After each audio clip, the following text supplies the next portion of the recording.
Hello guys, आज जो हम वीडियो बनाने जा रहे हैं वो है BCOC 137, जिसकी फुल फॉर्म है कॉर्पोरेट अकाउंटिंग।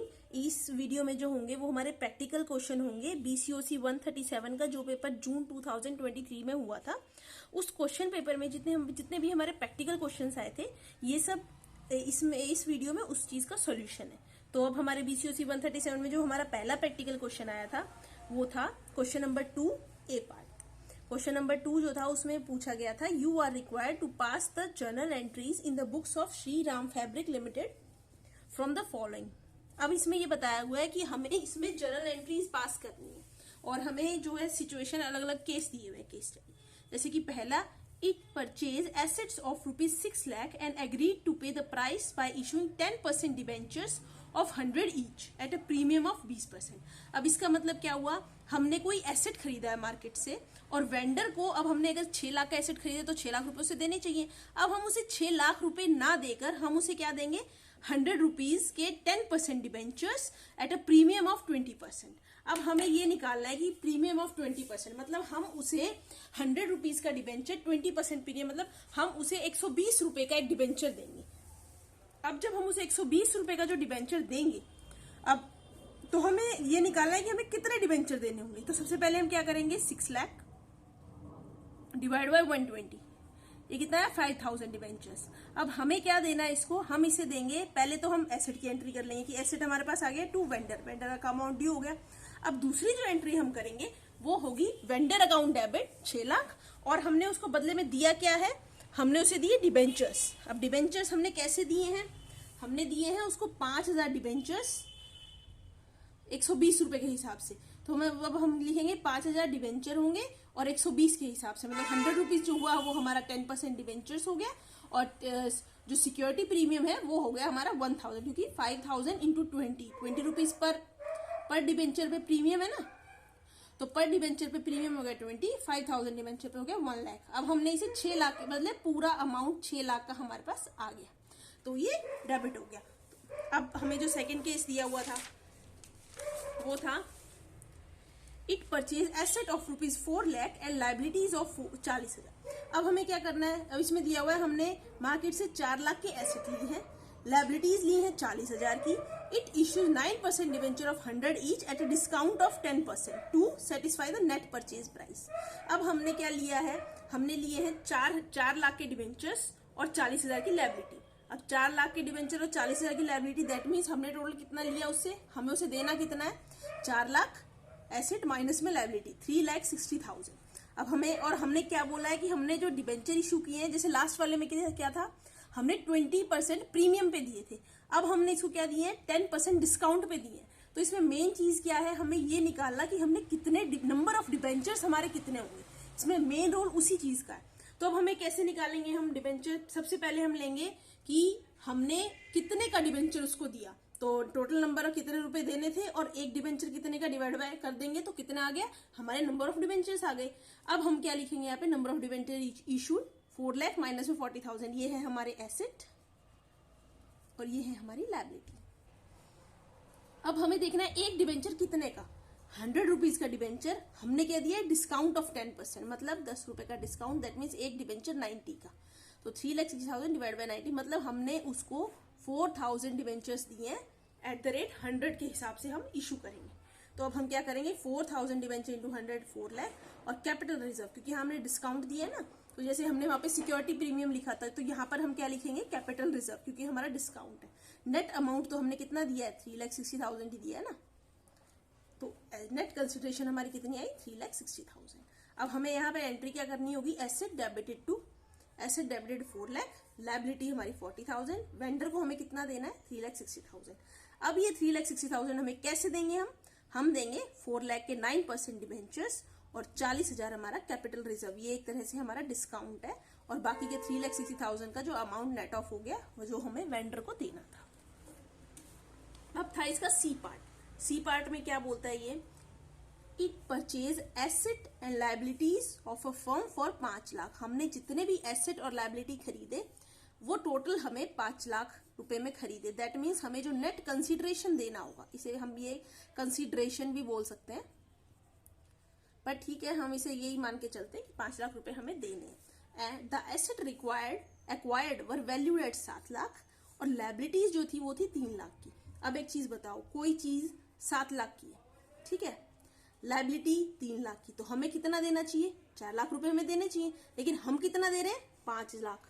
तो इसका मतलब ये 1000 जो है ये हम गुडविल के दे रहे होंगे, क्योंकि कभी कभी कोई चीज होती है ना, होती वो 3000 रुपए की, लेकिन हम उसे 4000 में खरीदते हैं। दैट मीन्स 1000 रुपए हम उसे गुडविल के भी ले रहे हैं, क्योंकि फ्यूचर में वो जो चीज हमें प्रॉफिट देगी ना, वो 1000 रुपए इंक्लूड करके हम फ्यूचर में होने वाला प्रॉफिट, जैसे कोई चीज मान लो कि अगर किसी को पता है कि ये चीज अभी 100 रुपए की है और फ्यूचर में ये चीज हमें 200 का फायदा देगी, तो सामने वाला जो हमें बेचेगा ना, वो क्या बोलेगा? 100 रुपए तो इसकी वैल्यू के दो और 100 रुपए इसकी गुडविल के दो, तो उसे कहते हैं गुडविल। तो इसका मतलब हम 4 लाख की चीज को अगर 5 लाख में खरीद रहे हैं, दैट मीन्स 1 लाख जो है वो है हमारी गुडविल। अब गुडविल के भी हम पैसे देंगे, तो इसमें सबसे पहले हमें क्या एंट्री करनी होगी? हमारे पास आया क्या क्या? एसेट 7 लाख, गुडविल आई 1 लाख की, लायबिलिटी 3 लाख, तो नेट ऑफ अमाउंट कितना आ गया? 5 लाख हम देंगे वेंडर को। अब वेंडर को हम दे क्या रहे हैं? हम दे रहे हैं वेंडर को 10% डिवेंचर, ना डिस्काउंट पे ना प्रीमियम पे, यहाँ पर हम डायरेक्ट पार में दे रहे हैं। तो पार वैल्यू पे अगर हम दे रहे हैं तो 5 लाख के डिवेंचर 100 रुपीज का एक, दैट मीन्स कितने टोटल डिवेंचर हो गए? 5000 डिवेंचर। ये था हमारा क्वेश्चन नंबर 2। अब नेक्स्ट जो हमारा क्वेश्चन था वो थोड़ा सा लॉन्ग क्वेश्चन था, टफ नहीं है पर थोड़ा सा लॉन्ग है। वो क्या है? Question number 4। क्वेश्चन नंबर 4, इसमें क्या दिया हुआ था हमें? इसमें हमें हनुमान आयरन लिमिटेड का ट्रायल बैलेंस दिया हुआ है। अब ट्रायल बैलेंस से हमें क्या निकालना है? हमें बनाना है profit and loss balance sheet. अब इसमें ये सारे हमें आइटम दिए हुए हैं, stock, sale, excise duty, purchase, wages, मतलब जितने भी हैं ये 10% डिबेंचर, इंटरेस्ट, ये सब हमें गिवन है। अब हमें ये पूरे ट्रायल बैलेंस से हमें क्या निकालना है? हमें बनाना है, और कुछ एडिशनल इन्फॉर्मेशन भी दी हुई है हमें, जैसे कि क्लोजिंग स्टॉक हमारा कितना था, डेप्रिसिएशन हमारा कितना है, और राइट ऑफ हमें गुडविल और पेटेंट जो राइट ऑफ करने हैं वो कितने हैं, provision of taxation, propose dividend और एक सीडीटी। अब इसमें सीडीटी जो है ये टर्म थोड़ा सा नया है, टफ नहीं है। ये सीडीटी कुछ नहीं होता, it's just a tax on dividend. जितना हम डिविडेंड देंगे उस पे इतना हमें और टैक्स देना है। तो ये सिंपल प्रोविजन फॉर टैक्सेशन की तरह ही बनेगा, पर ये डिविडेंड, मान लो डिविडेंड हमारा 1 लाख है, तो 1 लाख इंटू 16.225%, दैट मीन्स इतना हमें क्या देना है? इतना हमें देना है टैक्स। बस ये यही है और इसमें कोई नई चीज नहीं है। अब इसमें मांगा क्या है हमसे? Prepare statement of profit and loss account and balance sheet for the year ended 31 मार्च 2020। अब सबसे बड़ी चीज इसमें हमें क्या दी है? हमें इसमें ना तो ये बताया कि आपको वर्टिकल में बनाना है कि आपको हॉरिजॉन्टल में बनाना है, जो मतलब हमारी हॉरिजॉन्टल कह लो या जो हम नॉर्मल टी शेप में बनाते हैं बैलेंस शीट और प्रॉफिट एंड लॉस। अब हम अगर इसमें बोला होता वर्टिकल तो हम वर्टिकली बना सकते थे। अब यहाँ पर क्या आता है? यहाँ पर आ जाती है हमें चॉइस, हमें वर्टिकल बनाना है कि हॉरिजॉन्टल बनाना है। तो हम जनरल वे में जो होता है वो हम हॉरिजॉन्टली बनाते हैं, पर ठीक है अगर आप वर्टिकल भी बना रहे हैं तो उसमें कुछ गलत नहीं है, लेकिन हमें एक नोट डालना पड़ेगा कि अगर ये क्वेश्चन साइलेंट है तो हम क्या लेके चल रहे हैं। हम इसमें एक नोट डाल देंगे कि हम यहाँ पर horizontal basis, T shape basis या हॉरिजॉन्टल लेके चल रहे हैं, या फिर हम वर्टिकल, अगर हम वर्टिकल बना रहे हैं तो हम एक नोट डाल देंगे। नंबर नहीं कटेंगे पर ठीक है, हम अपनी तरफ से एक नोट डाल सकते हैं कि हम वर्टिकल लेके चल रहे हैं। अब हम सबसे पहले क्या करेंगे? सबसे पहले हम बनाएंगे profit and loss account. Profit and loss account के लिए सबसे पहले हमें क्या चाहिए? हमें चाहिए सबसे पहले तो हमें ये देखना होगा हमारी प्रेजेंटेशन। मेन चीज ये भी मैटर करती है, हम उसे प्रेजेंट कैसे कर रहे हैं। तो हम प्रॉपर वे में प्रेजेंट करेंगे profit and loss account of Hanuman iron limited for the year ended 31 मार्च 2020। हालांकि ये कहीं कंपल्सरी नहीं होता, पर फिर भी हमें हमारी जो प्रेजेंटेशन है वो बेटर होनी चाहिए, तो इसलिए उसके भी मार्क्स होते हैं। तो फिर अब हम क्या करेंगे? सबसे पहले हम इसका फॉर्मेट है होता है, इसका एक प्रेस्क्राइब फॉर्मेट होता है। हम इसे वर्टिकल भी बना सकते हैं और हॉरिजॉन्टल भी। यहाँ हम क्या लेके चल रहे हैं? हम यहाँ हॉरिजॉन्टल लेके चल रहे हैं क्योंकि क्वेश्चन साइलेंट है। अगर क्वेश्चन बोल देता वर्टिकल तो फिर हम वर्टिकल ही लेते। तो अब हमें सबसे पहले हम क्या करेंगे? हम सबसे पहले यहाँ पर डालेंगे opening stock, sales, closing stock, purchase जो कि हमें दिया हुआ है, फिर वेजेस, फिर ग्रॉस प्रॉफिट। क्योंकि डायरेक्ट जितने भी डायरेक्ट एक्सपेंस हैं वो सब हम ऊपर लिखेंगे और यहाँ पर जो हम लिखेंगे ये सारे इनडायरेक्ट एक्सपेंस होंगे। तो अब हम क्या करेंगे? सेल्स ले लिया, क्लोजिंग स्टॉक ले लिया, opening stock, purchase, wage, gross profit. Gross profit ये आ गया। अब ग्रॉस प्रॉफिट हम यहाँ ट्रांसफर करेंगे। अब यहाँ के बाद हम क्या करेंगे? अब हम यहाँ पर देखेंगे कि एक्साइज ड्यूटी। अब हम क्या करेंगे? अब हम यहाँ देखेंगे excise duty. Excise duty indirect है, डिस्काउंट। अब इसमें क्या दिया हुआ है हमें, एक डिस्काउंट डेबिट में भी दिया हुआ है, डिस्काउंट क्रेडिट में भी दिया हुआ है। तो अब जैसे क्वेश्चन में दिया हुआ है, यहाँ पर हमें क्या दिया हुआ है, हमें यहाँ पर ये जो डिस्काउंट दिया हुआ है, कहाँ गया ये जो डिस्काउंट हमें दिया हुआ है, अब ये दोनों साइड है, ये डेबिट में भी है और क्रेडिट में भी है। तो अब हमें ये देखना है कि अगर ये डेबिट क्रेडिट दोनों साइड है, दैट मीन्स जो क्रेडिट है वो होगा हमारा इनकम और जो डेबिट है वो हो जाएगा हमारा एक्सपेंस। दैट मीन्स जो क्रेडिट वाला है वो हमें मिला होगा डिस्काउंट और जो डेबिट वाला है वो हमने दिया होगा, इसलिए हमारा एक्सपेंस है। तो अब डेबिट वाले को हम एक्सपेंस साइड लिखेंगे, कहाँ है डेबिट वाला, एक्सपेंस साइड लिखेंगे, और जो क्रेडिट वाला होगा जो हमारी इनकम होगी मतलब जो हमें मिला होगा उसे हम क्रेडिट साइड लिखेंगे।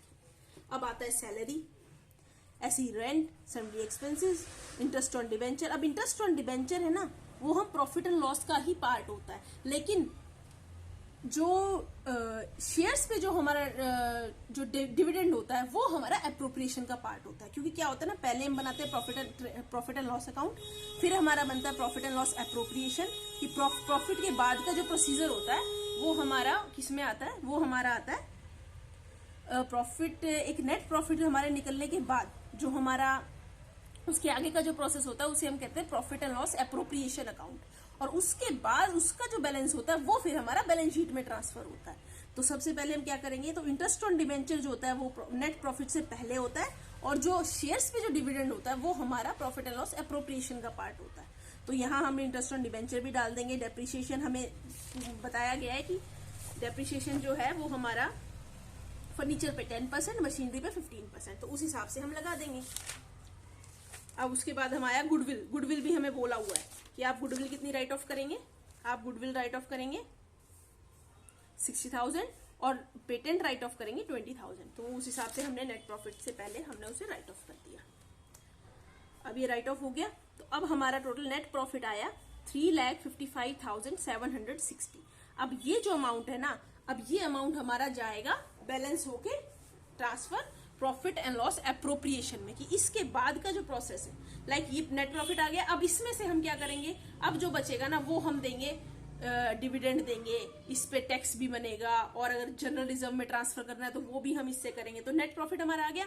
अब इसके बाद का प्रोसीजर जो होगा एप्रोप्रिएशन। एप्रोप्रिएशन अकाउंट मतलब ये जो हमारा प्रॉफिट आया है इसे हम एप्रोप्रिएशन इसका कैसे करेंगे, कि हम इसे बांटेंगे कैसे। नेट प्रॉफिट पहले निकलेगा फिर ही तो बटेगा ना।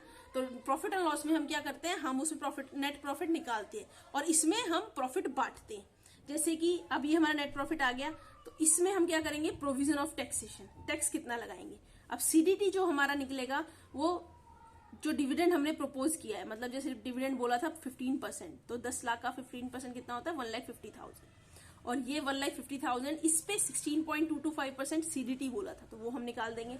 टैक्सेशन हमें बोला था नेट प्रॉफिट का 30%, तो वो हमने 30% निकाल दिया। तो टोटल हमारा टैक्स कितना हो गया, प्रोविजन फॉर टैक्सेशन इतना, प्रपोज डिविडेंड हो गया हमारा इतना, और बैलेंस कैरिड डाउन। और ये बैलेंस ब्रॉट डाउन दिया था कि लास्ट टाइम हमारा जो प्रॉफिट था पिछले साल 31 मार्च 2019 में इतना था। तो अब total opening balance, closing balance, opening balance, current balance, और उसमें से जो जहां भेजना है हमने, जहां बांटना है बांट दिया, और जो बैलेंस बचा ये हमारा ट्रांसफर हो जाएगा, ट्रांसफर टू बैलेंस शीट। अब ये बैलेंस शीट, अब ये आ गया, हमने हमारा प्रॉफिट भी आ गया, ठीक है, हमारा नेट प्रॉफिट भी हमने निकाल दिया, उसे बांट भी दिया। अब जो क्लोजिंग बैलेंस आया ये हमारा बैलेंस शीट में चला जाएगा। अब आती है बात, अब इन्होंने मांगा है हमको बैलेंस शीट भी चाहिए। एप्रोप्रिएशन इन्होंने मांगा नहीं था, लेकिन अगर हमें बैलेंस शीट का अमाउंट चाहिए तो बैलेंस शीट के लिए हमें एप्रोप्रिएशन बनाना जरूरी है। तो अब हम क्या करेंगे, अब आ गई हमारी बैलेंस शीट की बारी। अब बैलेंस शीट में सबसे बड़ी चीज ये है कि आपकी बैलेंस शीट मैच होनी चाहिए।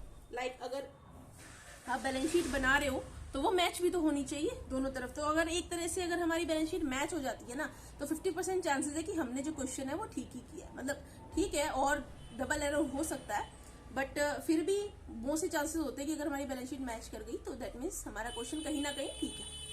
तो अब सबसे पहले हम क्या करेंगे, अब इसका एक फॉर्मेट है बैलेंस शीट का, जैसे प्रॉफिट एंड लॉस का फॉर्मेट था, सेम बैलेंस शीट का भी फॉर्मेट है। अब उसी फॉर्मेट में हमें, अभी ऐसा नहीं है कि हम करंट लायबिलिटीज ऊपर लिख देंगे और शेयर कैपिटल नीचे लिख देंगे, नहीं। सबसे पहले हमें शुरुआत करनी होगी शेयर कैपिटल से, जो हमें गिवन है 10 lakh rupees. Share capital generally questions में चेंज नहीं होता, सेम ही रहता है।